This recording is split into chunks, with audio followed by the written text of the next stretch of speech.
Según datos del Instituto de Estadística y Censos de la Ciudad Autónoma de Buenos Aires, IDECBA, los ingresos individuales de los porteños aumentaron un 171,2% en el cuarto trimestre de 2024, en comparación con el mismo periodo del año anterior. El ingreso total familiar promedio en el sur de la ciudad fue de 1.290.061 pesos, mientras que en el norte fue de 1.724.087 pesos. Vamos a hablar de este tema y por esto hemos convocado a José María Donati, el director de IDECBA. José María, buenas noches, gracias por acompañarnos. ¿Qué tal? Buenas noches, gracias por la invitación. Bueno, ¿cuál es la primera lectura que tenemos que tener en cuenta de estos datos y por qué se sigue manteniendo esa simetría norte-sur, sur-norte en la ciudad? Bueno, hay que mirar un poco el contexto o la tendencia. Este es el primer trimestre, después de 4 trimestres en los cuales los precios se movieron muy por encima de la variación de los ingresos, que la tendencia empieza a revertirse.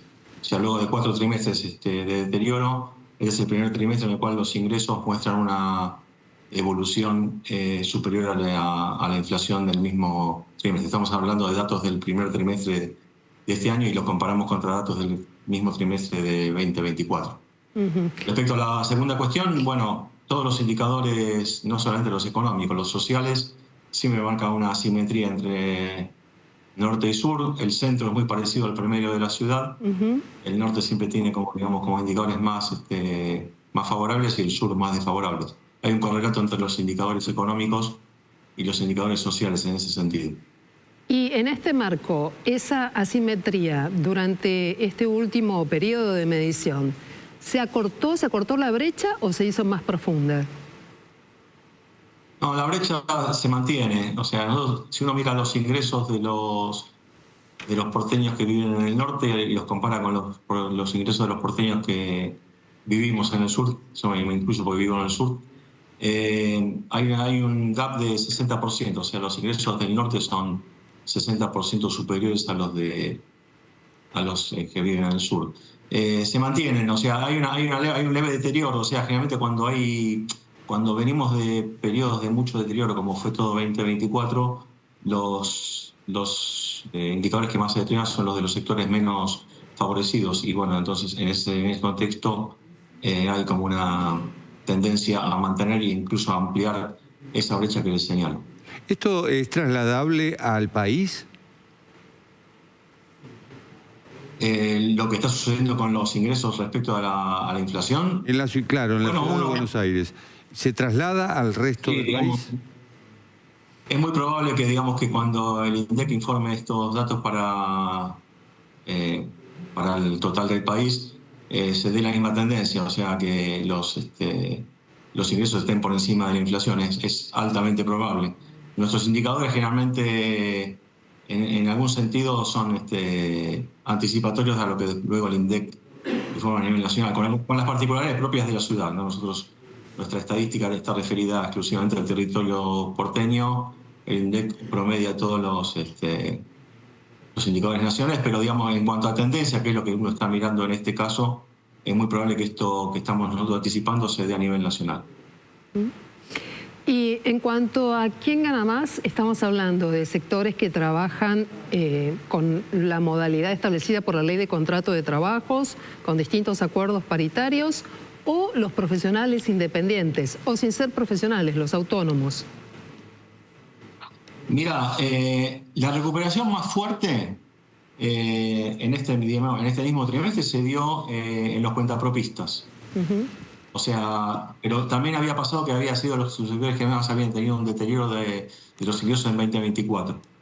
Los cuentapropistas fueron los que se recuperaron más fuertemente, casi varios puntos por encima del promedio. O sea, si los ingresos laborales crecieron 125%, los de los cuentapropistas, que están dentro de ese universo, crecieron por arriba del 170%.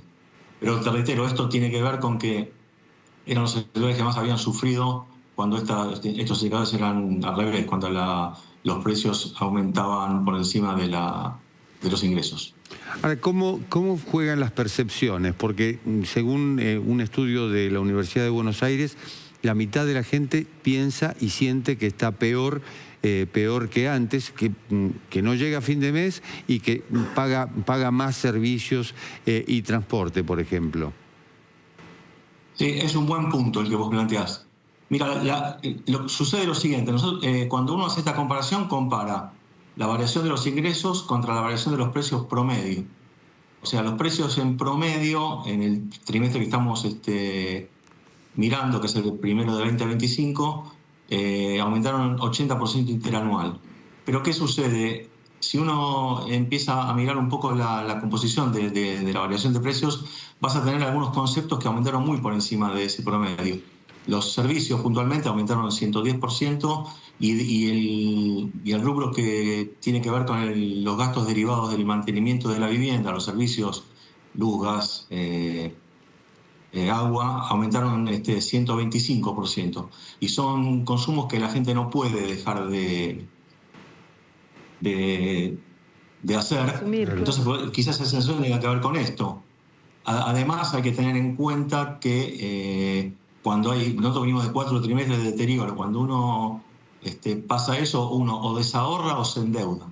Entonces, es probable que, digamos, cuando los ingresos empiezan a recuperar, el consumo no rebota inmediatamente porque, digamos, uno tiene que hacerse cargo para del endeudamiento que tomó o volver a plantearse un ahorro que perdió en los meses en los cuales los ingresos fueron muy por debajo de la inflación. Entonces, es compatible, digamos, que esto pase. Aparte, te reitero, es el primer trimestre después de 4 trimestres de deterioro. Entonces, digamos, es totalmente consistente que haya en los números una mejora, pero que todavía la sensación del consumidor o de cualquier persona sea que, digamos, la situación todavía es peor.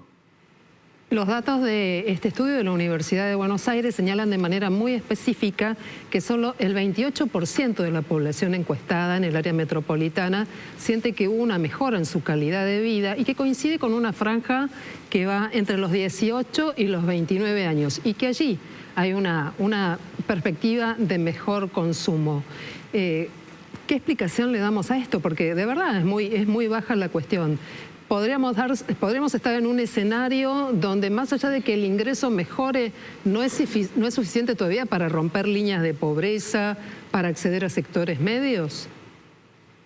No, también y hay otro punto, quizás esta tenga que ver con lo que vos señalás, es que la recuperación del consumo no tiene que ver solamente exclusivamente con lo que pasa con tus ingresos, si bien es muy importante, también tiene que ver con las expectativas. Y es como una combinación entre ingresos y situación del mercado laboral. Los indicadores del mercado laboral, si bien no son desastrosos, digamos como que el empleo no se recupera. Entonces quizá está esa sensación de, reitero, como las expectativas no terminan de mejorar, entonces el consumo no termina de repuntar en función de la recuperación de los ingresos. Y si uno mira los grupos etarios, tiene que ver con eso también, digamos. Por ahí los más jóvenes viven más el día a día y esto lo llevan distinto a los que tenemos mayor edad, por eso somos más conservadores en ese sentido. Hay una ecuación que no me cierra, José María. Salarios bajos, por un lado, falta de empleo, por el otro. Importación a raudales por baja de aranceles y dólar bajo también. No me cierra el esquema, es decir, ¿a qué nos llevaría esto en la medida en que no haya inversión genuina y que por supuesto no se produzca empleo? Bueno, mira, si uno mira la historia, los esquemas de dólar atrasado nunca terminaron bien.